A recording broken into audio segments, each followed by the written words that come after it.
Vedran Corluka was deep into his umpteenth interview of the night when the Croatia defender was asked if Luka Modric, his country's captain and conductor, might have a chance of winning the Ballon d'Or this year. "We are too small a country for FIFA or UEFA to consider a player from our country to be the best player in the world," Corluka replied, bluntly. A little earlier, Modric himself had been asked the same question. "I'm not thinking about the Ballon d'Or. Croatia's success is much more important to me than that," he said. If Modric helps to inspire Croatia to glory at this World Cup, only 7 weeks after claiming a fourth European Cup in 5 seasons with Real Madrid, there are unlikely to be too many players more worthy of the accolade, just as there would be few more popular winners. There would certainly be profound appeal in one of the game's ultimate team players, and the antithesis of some of today's narcissistic footballers, winning the award, but, for 90 minutes or however long it takes in Moscow, England fans will hope Modric has an off night. That does not happen very often, however, and, as Russia discovered to their cost on another breathless evening in Sochi at the weekend, Modric's fallow periods in matches tend to be fleeting.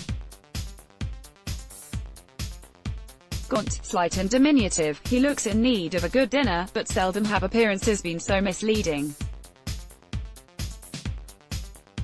Russia were doing a good job of keeping him relatively subdued before Andre Kramaric equalized. Then slowly but surely they found control of the game being taken away from them by a player for whom it all looks so easy. Sean Botterill, Getty Images. Croatia captain Luka Modric's at times ungainly style adds to his deceptive play.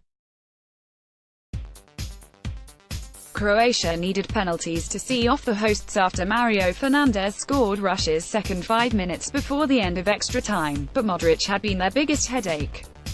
Gareth Southgate and his players will not need reminding of that. Modric has been doing it too well for too long, but the problem with players like him is that, for all the pre-match preparation and analysis, trying to read his next move can be a demoralizing experience. It is not as if Croatia are short of other talented midfielders, either. Ivan Rakitic of Barcelona, Modric's real teammate, Mateo Kovacic, and Inter Milan's Marcelo Brozovic would get in most teams in Europe, but if Jordan Henderson, Jesse Lingard and Dele Alli can combine to disrupt Modric's rhythm, and it will have to be a team effort, England will have cause for optimism.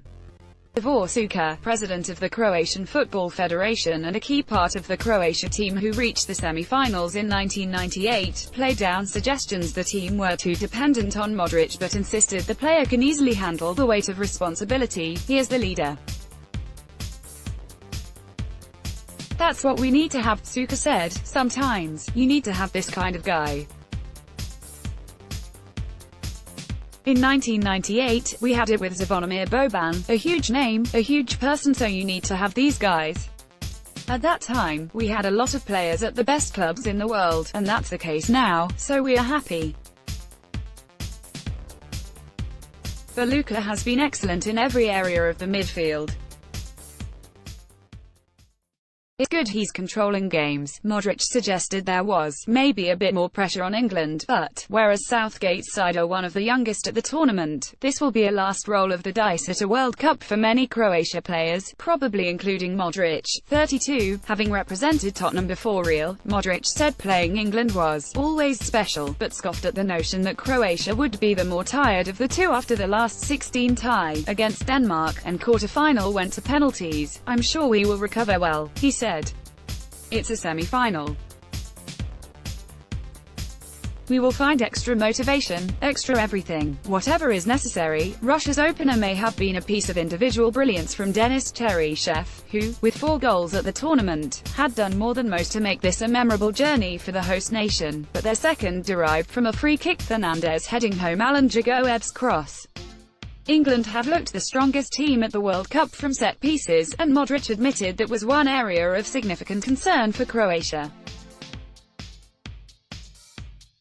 "England are very dangerous on set pieces," he said. "They have players like Harry Maguire, Harry Kane, Jones Stones, all of whom are very strong. You can see they have worked on them, and that's why they are scoring so much. We have to pay attention to those details and hopefully we will do better with them than we did against Russia. The Daily Telegraph promoted stories recommended by